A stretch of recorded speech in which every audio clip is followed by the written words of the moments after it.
அண்மைச் செய்தி. திருப்பரங்குன்றம் மலையில் தீபத்தூண் மீது தீபம் ஏற்றுவதற்கு தடை கோரிய தமிழக அரசின் மேல்முறையீட்டு வழக்கில் நாளை தீர்ப்பு வழங்கப்படுகிறது. அனைத்து தரப்பு வாதங்களும் நிறைவடைந்த நிலையில் நாளை தீர்ப்பு வழங்குகிறது உயர்நீதிமன்ற மதுரை அமர்வு.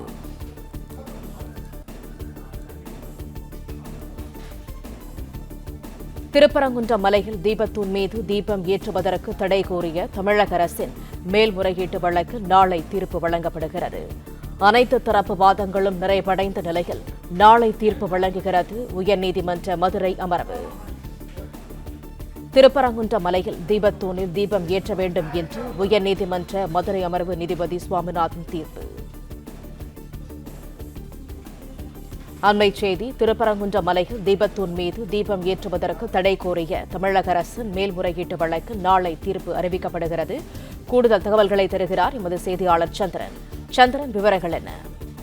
வணக்கம். திருப்பரங்குன்றம் தர்கா தரப்பில் நடைபெறும் சந்தனக்கூடு விழாவில் 50 பேர் மட்டுமே பங்கேற்க வேண்டும் என்ற தனி நீதி உத்தரவை ரத்து செய்ய கோரும் வழக்கை அவசர விளக்க விசாரிக்க கோரி தர்கா துறை தரப்பில் முறையீடு செய்யப்பட்டது.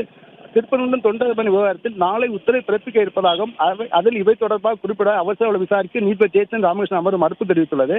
கடந்த வெள்ளிக்கிழமை மாணிக்கமூர்த்தி என்பவர் திருப்பரங்குன்றத்தில் கஸ்தூரி நடத்த தடை கோரி வழக்கினை தாக்கல் செய்தார். இந்த வழக்கை விசாரித்த தனி நீதிபதி ஜி.ஆர். ஸ்ரீமதி தர்கா தரப்பில் 11 தாக்கல் செய்ய உத்தரவிட்டோடு கஸ்தூரி நடத்தக்கூடாது என உத்தரவிட்டார்.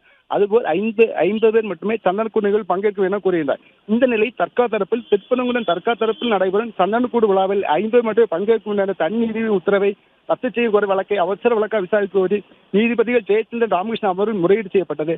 அப்பொழுது நீதிபதிகள் திருப்பரங்குன்றம் தொடர்பான விவகாரத்தில் நாளை உத்தரவை பிறப்பிக்க இருப்பதாகவும் அதில் இவை தொடர்பாகவும் குறிப்பிட்டுள்ளதால் அவசர வழக்கு விசாரிக்க நீதி மறுப்பு தெரிவித்துவிட்டனர். உத்தரவை பார்த்த பின்னர் தேவைப்பட்டால் முறையீடு செய்யலாம் எனவும் கூறியுள்ளனர்.